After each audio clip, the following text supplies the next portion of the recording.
There are moments in history when the course of nations changes, when the destinies of kingdoms pivot, and when the heavens declare it is time. We are now standing on the threshold of such a moment. July 27, 2025. This is not about superstition. This is not about fear-mongering. This is about divine revelation and prophetic urgency. After this day, the world will not remain the same. Not because of man's schemes, but because God is moving. The Lord is drawing a line in the sand. He is separating the wheat from the chaff, the true from the false, the holy from the profane. Everything that can be shaken will be shaken. And that shaking is now here. July 27 is the tipping point. The calendar will flip, but more than that, the spiritual atmosphere will shift.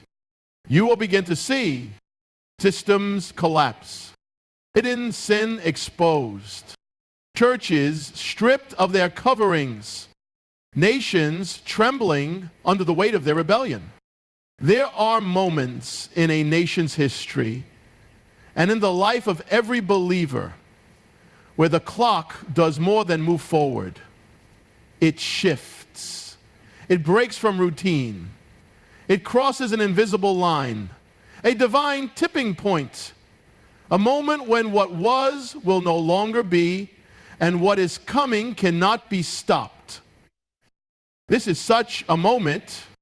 We are not merely approaching another date. We are standing at the edge of a threshold, a line drawn by the hand of God Himself. After this line is crossed, nothing will remain untouched. Time itself will seem to accelerate. Patterns will break. Cycles will snap. Foundations will tremble. The things that once felt stable will no longer hold, and the comforts people once clung to will vanish like mist in the morning light. Throughout the scriptures, God marked moments, not just years or centuries, but days, appointed times, holy thresholds, days when everything changed, when doors closed, when judgments were released, when destinies were sealed. We are standing in one of those times. You can feel it in the air, like the hush before a storm, a divine stillness before the skies crack open.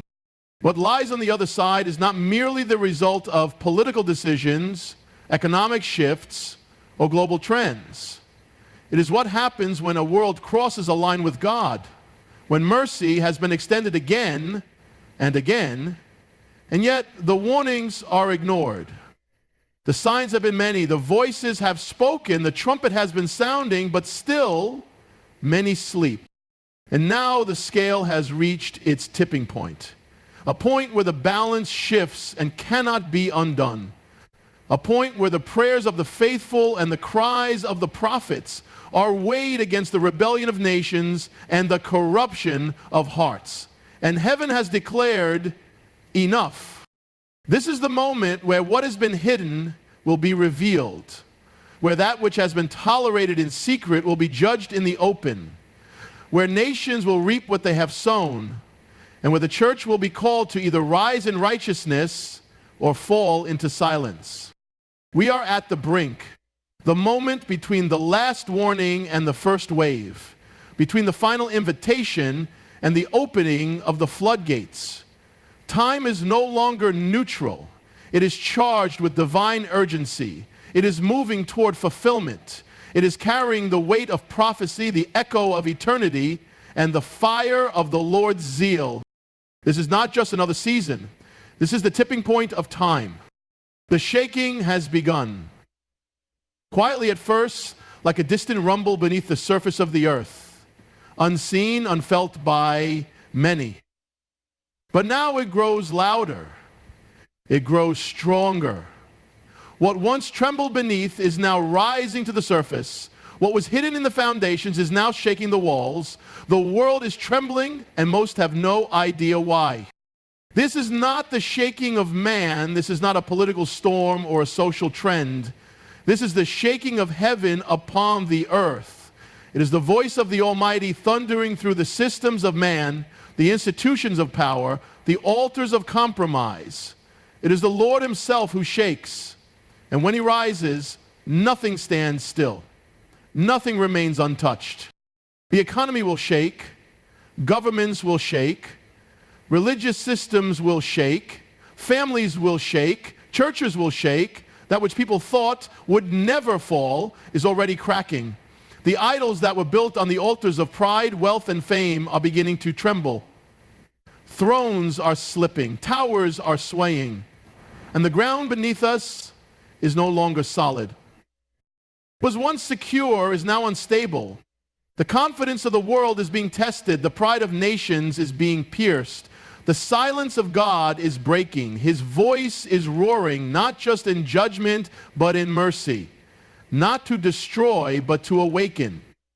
For the shaking comes not first to punish, but to wake the sleeper, to stir the slumbering, to call the prodigal home.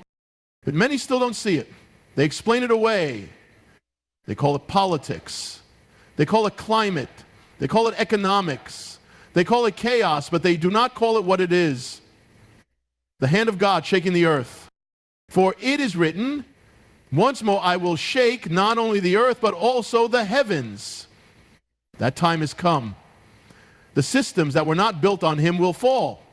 The doctrines not rooted in truth will collapse. The lives not grounded in righteousness will be exposed.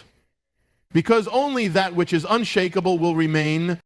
And the church, oh, the church is not exempt. For judgment begins in the house of God. The shaking will not bypass the pews or the pulpits. It will reach into sanctuaries. It will confront those who have honored him with their lips but denied him with their lives. It will tear down platforms built on ego. It will crush empires built in his name but without his presence. But this shaking is not chaos. It is correction. It is not wrath without reason. It is the mercy of God tearing down what cannot stand so that what is true may rise. It is the call of heaven saying, return to me, because the world cannot be healed until the church is made holy. And the church cannot be holy until it is broken and rebuilt, not on sand, but on the rock.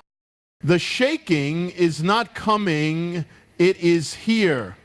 And it will not stop. It will intensify. It will touch every level, every nation, every person. And still, many will not understand it until it touches their own house, their own heart, their own idols. But for those who have eyes to see, the signs are everywhere. For those who have ears to hear, the trumpet is sounding. The shaking has begun, and it is the Lord who shakes. There is a time and a season for everything under heaven, a time to plant and a time to uproot, a time to build and a time to tear down. And now we have entered the time when the veil is being torn. The curtains are being pulled back. What was done in secret is coming into the light. The hidden things are being revealed. Time of pretending is ending. The time of deception is running out. For years, decades, men have built kingdoms behind closed doors. They have whispered in secret chambers. They have plotted behind smiles. They have cloaked wickedness in robes of religion and disguised pride as power. But the eyes of the Lord have never been blind. His ears have never been deaf. He has seen every lie, every deal, every betrayal done in the shadows, and now he is uncovering it all. He is lifting the covers from pulpits that hid corruption, from governments that masked injustice, from homes that looked whole on the outside but were rotting on the inside, from leaders who spoke of righteousness while their hearts lusted after mammon, from influencers who wore crosses but carried no cross of their own. This is the hour of exposure. God is shining his light not just on the world, but on the church, on the leaders, on the influencers, on the gatekeepers. The secret sins that were hidden under layers of religious performance are being ripped open. The silence that protected the guilty is being shattered. The platform is no longer a shield. The stage is no longer a hiding place. He is uncovering the motives of men, the hearts behind the hands, the spirit behind the sermons, the intent behind the actions, because he's not impressed by appearances. He weighs the heart. And what has been festering in darkness is now reaching the surface.